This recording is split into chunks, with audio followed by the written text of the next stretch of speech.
Olá amigos, 21 de fevereiro de 2014, a voz do Brasil pela vida.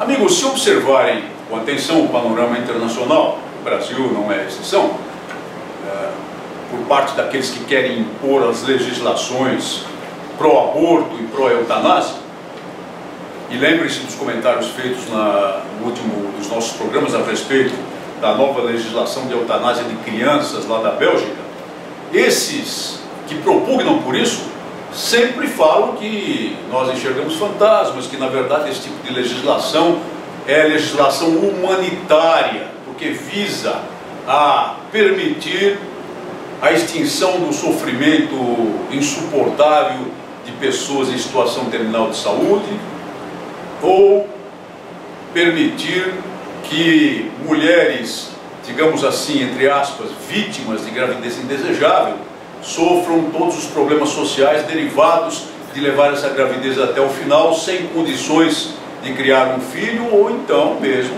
de suportar o peso psicológico de levar a termo uma gravidez resultante de estupro. Esses argumentos são muito bem articuladinhos. E eles sempre colocam, principalmente lá no ambiente europeu, que essas legislações não são legislações descuidadas, porque elas têm salvaguardas.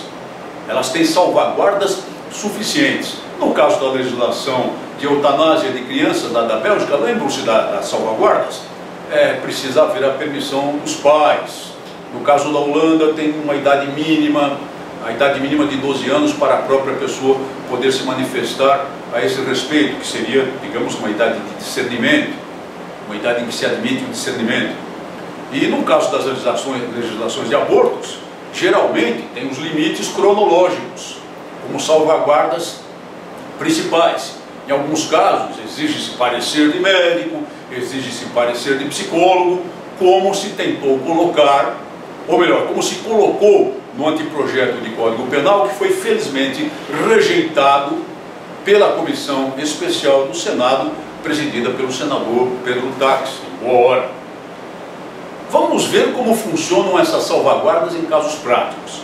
Um abortista lá da Geórgia, nos Estados Unidos, o doutor Charles Grossman, perdoem-me usar a expressão doutor, esse indivíduo não é médico, ele é um chacinador, um açougueiro.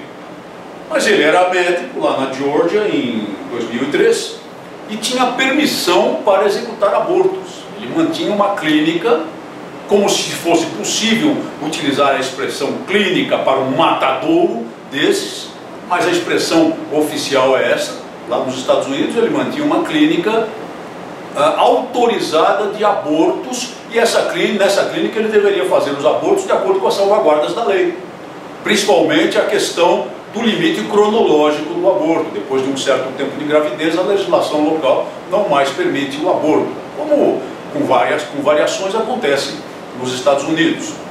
Pois muito bem, acontece que, tendo à sua disposição todo o aparato e a parafernália de uma clínica de aborto, de um matadouro, evidentemente, como o que manda é a grana e o indivíduo recebe por produção, ele recebe de cada um que vai lá buscar o aborto, vai lá buscar os serviços dele, sem falar que ele é subsidiado pelo governo com dinheiro dos impostos públicos, e sem falar que é subsidiado pelas famosas ONGs que querem espalhar o aborto pelo mundo inteiro.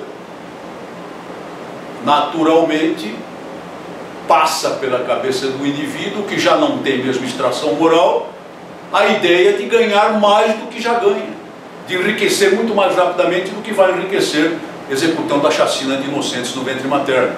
Então esse aí começou a fazer aborto de tudo quanto era tipo de jeito, sem respeito aos limites cronológicos. E foi apanhado em flagrante no ano 2003, numa batida policial, executando um aborto por indução de parto, para em seguida, quando aparece a cabeça da criança saindo do ventre materno, matar a criança, porque não terminou de nascer, não é?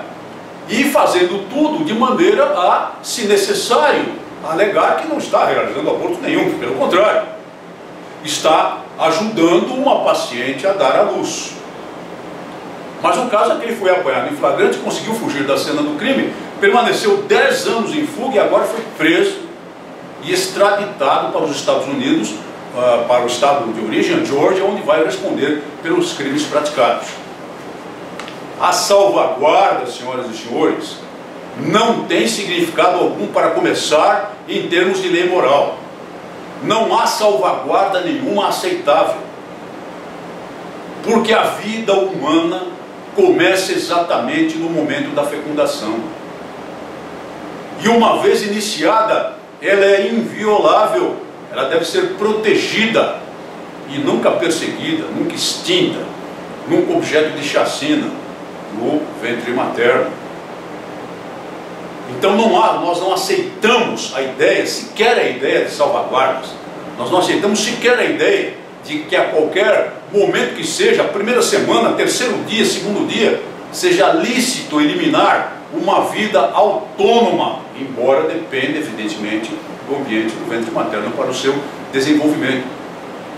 Mas o fato objetivo é que essas salvaguardas não só não funcionam, como servem de máscara e de blindagem para a prática de crimes mais torpes do que aqueles que são permitidos pela legislação de determinados países, infelizmente, que foi o caso desse açougueiro Charles Groston.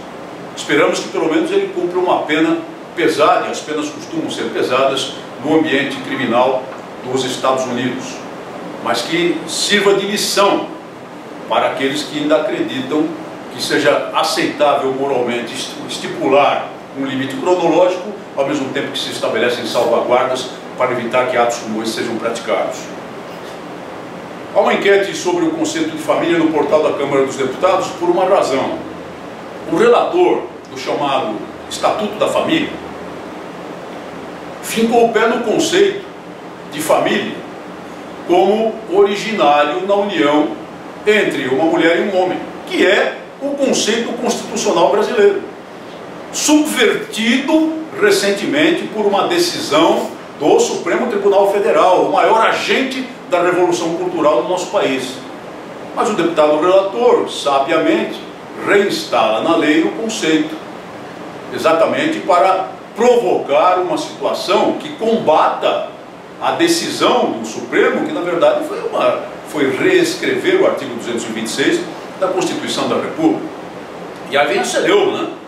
Vem toda a gritaria das ONGs, especialmente das ONGs da ditadura gay e da revolução cultural de modo geral, que entendem que esse conceito é inaceitável, embora ele seja plenamente ligado, plenamente imbricado com o direito natural, com a concepção milenar da existência humana sobre a face da Terra e com a própria Constituição da República. Aí então se provoca essa enquete. E é curioso que hoje, dia 21 de fevereiro de 2014, o resultado dessa enquete seja apenas ligeiramente favorável ao conceito da família como tendo origem na união entre uma mulher e um homem. Está com 51% contra uns 49%, portanto, da outra posição. E nós sabemos que o pensamento geral das pessoas não é esse, é amplamente majoritário em favor do conceito verdadeiro de família. Por que seria isso? Bom, primeiro, porque é uma enquete não é uma pesquisa, evidentemente, com todos os foros científicos. A enquete depende da disposição das pessoas de participar. Portanto, recomendo aos nossos ouvintes que ingressem no site da Câmara dos Deputados e votem favoravelmente ao conceito estabelecido lá pelo relator. A família tem origem na união entre um homem e uma mulher. Para que essa enquete dê um resultado que leve uma mensagem à população brasileira. Agora, o quase equilíbrio talvez se explique porque muitas pessoas, com certa razão, podem estar pensando, não, mas então estão querendo dizer que se por acaso morre um dos pais, aquele agrupamento familiar deixa de ser família. Não, em absoluto. E o que vem depois, nas outras partes da lei, deixa isso muito claro. É evidente que, havendo o falecimento de um dos pais, permanece como família aquele núcleo que será, a partir de então, cuidado apenas pela mãe, aquele núcleo composto pela mãe e pelos filhos, e outras situações que podem ocorrer, sem dúvida alguma. Não é, e nem nunca foi o pensamento do relator dessa matéria, e nunca foi o nosso pensamento fazer diferente, agir diferente, ou exigir que fosse diferente. O que nós queremos ver estabelecido e restabelecido no Brasil é a origem, a raiz da família. E a origem da família está na união entre um homem e uma mulher. É isso. Esse é o conceito natural. Esse é o conceito estabelecido pelos milênios de experiência da espécie humana sobre a face da Terra. Esse é o conceito da lei moral. E é isso que queremos ver restabelecido, e por isso o texto é bom. Então, senhoras e senhores, por favor, ingressem no site da Câmara dos Deputados e votem favoravelmente ao conceito de família, originariamente como a união entre um homem e uma mulher. Nós somos contra o aborto. E por quê? Porque aborto é homicídio qualificado a sangue frio. Mas é muito fácil praticá-lo, porque o matador não olha a vítima nos olhos e não escuta o seu grito de terror. Muito obrigado por sua atenção. Até o nosso próximo programa.